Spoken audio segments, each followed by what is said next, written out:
I hope you all are well and welcome again to my class of EVS. We were discussing about the first chapter, understanding the relation. अब तक आपने ये पढ़ा है what family is, what society is, what are the types of family, nuclear and joint family, and what is the difference between the two. Today we are going to discuss the most important topic, that what are the reason behind the formation of nuclear family. ऐसे कारण क्या है कि एक संयुक्त परिवार को एकल परिवार में तब्दील होना पड़ता है, या क्या उनकी मजबूरियां हैं या क्या उनकी इच्छाएं हैं, ये डिस्कस करना बहुत ज़रूरी है। और इसमें से बहुत सी बातें आप समझते हैं खुद भी, और आज जब हम पॉइंट डिस्कस करेंगे तो आप उनको रिलेट कर पाएंगे कि वाकई मेरा घर जो एक संयुक्त परिवार हुआ करता था, कभी हम दादा दादी के साथ गांव में रहा करते थे, अब हम बाहर क्यों रहते हैं, क्या कारण है, किस वजह से मेरी पर्टिकुलर फैमिली जो है वो जॉइंट फैमिली से न्यूक्लियर फैमिली हो गई है। Okay, so this is also a most important question, ठीक है, of board exam. You have to write them, learn them, okay, and try to relate them. So the first and foremost, क्या आप मुझे बता पाएंगे कि क्या क्या रीज़न हो सकते हैं? बताइए। अच्छा चलिए, अभी आप जॉइंट फैमिली में ही रह रहे हैं, जैसे जैसे आप बड़े होंगे अभी आप स्कूलिंग के लिए अपने आसपास के गांव की स्कूलों में चले जाते हैं, पास में जो शहर पड़ता है वहाँ चले जाते हैं, पर वहाँ पर जब स्कूलिंग हो जाती है तो एक बहुत बड़ा कारण है कि आपको अपना घर छोड़ना पड़ता है। And this is the first and foremost reason that for higher education, उच्च शिक्षा के लिए हमें अपने बच्चों को अपने से दूर करना पड़ता है, और वो पहला मौका होता है जब एक परिवार से व्यक्ति माइग्रेट होकर दूसरे शहर में पढ़ाई के लिए जाता है, क्योंकि सभी गाँव में, सभी आसपास जगह आपके कॉलेजेस अवेलेबल नहीं होते। आप इंजीनियरिंग करते हैं, मेडिकल करते हैं, अलग अलग फील्ड्स में जाते हैं, अलग अलग डिप्लोमास एंड डिग्रीज़ करते हैं, तो उस पर्टिकुलर रीज़न के लिए, ताकि आपकी एक लाइफ एक स्टैंड हो सके, आप एक अच्छी जॉब पा सकें, तो फर्स्ट रीज़न है for higher education our families are moving to the cities and they are becoming the nuclear family. Okay, so first reason is higher education, जब बच्चा बाहर जाता है। एक और मोस्ट इम्पॉर्टेंट रीज़न है जब मुझे मेरे परिवार को छोड़कर, अपने गांव को छोड़कर, अपनी जन्मभूमि को छोड़कर मुझे किसी और नए शहर में अपने आप को बसाना पड़ता है। बता सकते हैं क्या हो सकता है? कुछ फैमिलीज़ तो घर पे रहती हैं, कुछ के फादर अभी गांव में आपके पास नहीं हैं, वो कहाँ हैं? यस, वो किसी दूसरे शहर में है। क्या कारण है? आपसे झगड़ा हो गया है, या आपने उन्हें कहा कि बाहर चले जाओ डैडी? नहीं ना। So the most important reason is in search of job, in search of employment, ताकि आपको एक लिविंग स्टैंडर्ड वो दे पाएँ, आपके जितने भी खर्चे हैं वो उठा पाएँ, उसके लिए हमें शहर की ओर मूव करना पड़ता है ताकि हमें एक जॉब मिल सके, क्योंकि हर गांव में एम्प्लॉयमेंट अपॉर्चुनिटी नहीं होती। 75% जो पॉपुलेशन है इंडिया की, आप सब जानते हैं, खेती करते हैं, और ये एक सीजनल काम है, और इससे हमारा गुजारा लंबे समय के लिए नहीं हो सकता।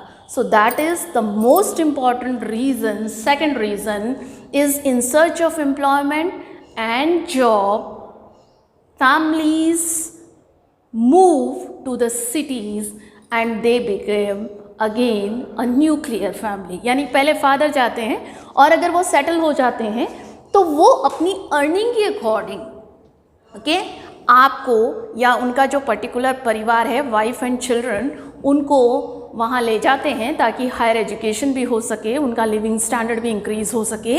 ठीक है, so this is the second important reason in search of employment and job. So what is first one? Higher education, शिक्षा के लिए जाते हैं।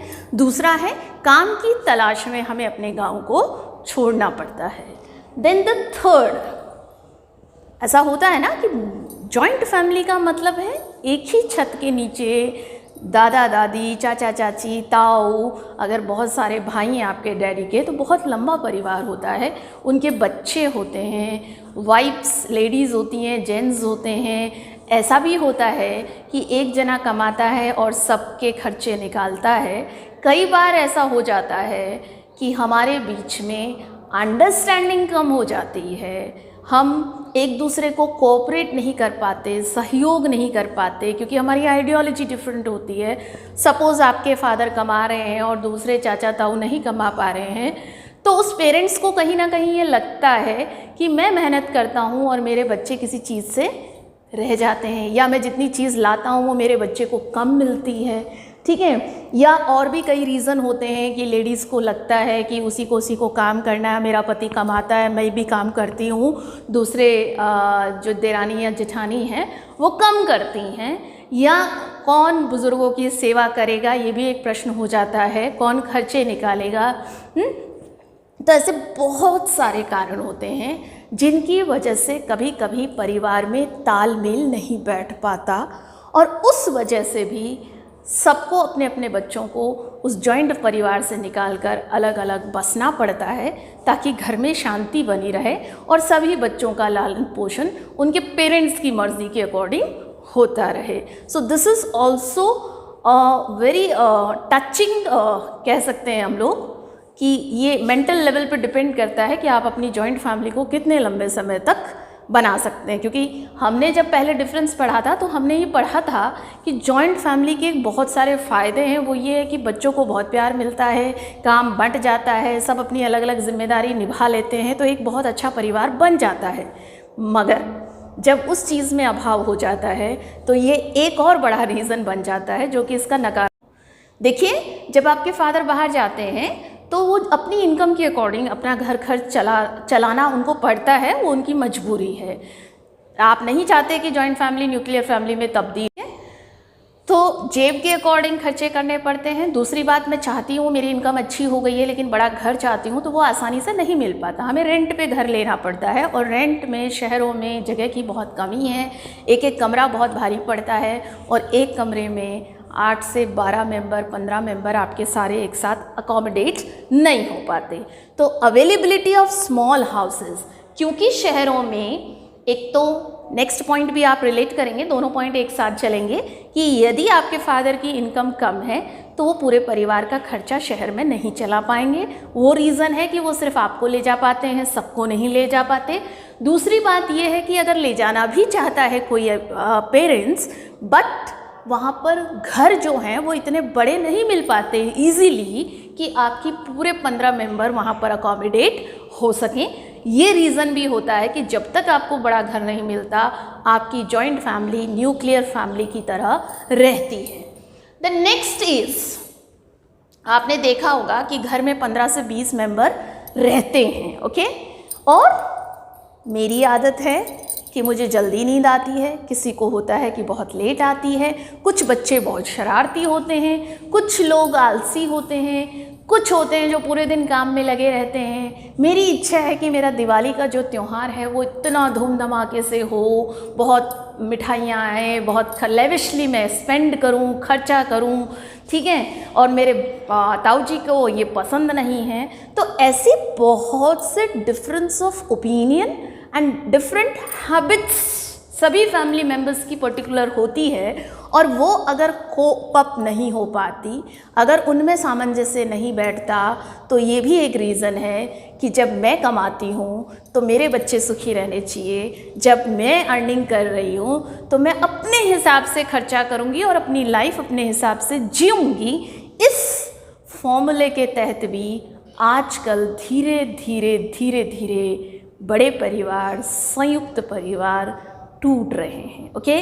सो this is also a main reason. Next, it happens कि आपके फादर गवर्नमेंट जॉब्स में हैं, postings होती रहती हैं, तो उनको अपनी फैमिली को एक जगह से दूसरी जगह ले जाना पड़ता है जहाँ भी उनकी पोस्टिंग होती है। ये भी एक रीज़न है, ट्रांसफ़र होना। नेक्स्ट रीज़न है कि कुछ ऐसे एस्पेक्ट्स होते हैं सोसाइटी के जहाँ मैरिजेस होती है, तो लड़कियाँ मेनली कहें कि एक स्थान से दूसरे स्थान पर जाती हैं, कई बार ऐसा भी होता है कि कुछ ट्राइबल इलाकों में या कुछ सोसाइटी में ऐसा भी होता है कि जेंट्स माइग्रेट करते हैं जहाँ लेडीज़ के साथ उनकी मैरिज होती है।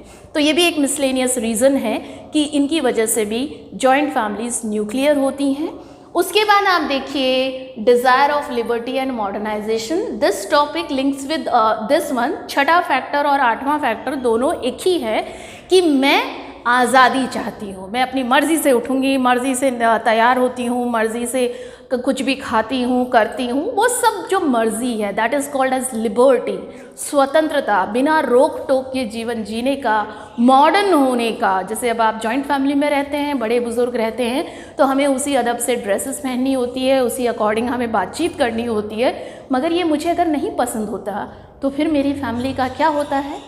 यस, यू आर राइट, वो फैमिली धीरे धीरे स्वतंत्रता और आधुनिकरण की चपेट में आकर जॉइंट से न्यूक्लियर हो जाती है। ओके, कुछ ट्राइबल्स होते हैं जो नोमैड्स जिनको कहते हैं, चरागाह या जो भेड़ बकरियों को चराते हैं, वो लोग भी घुमक्कड़ प्रजातियों के, बंजारा प्रजातियों के लोग एक जगह से दूसरी जगह जाते हैं।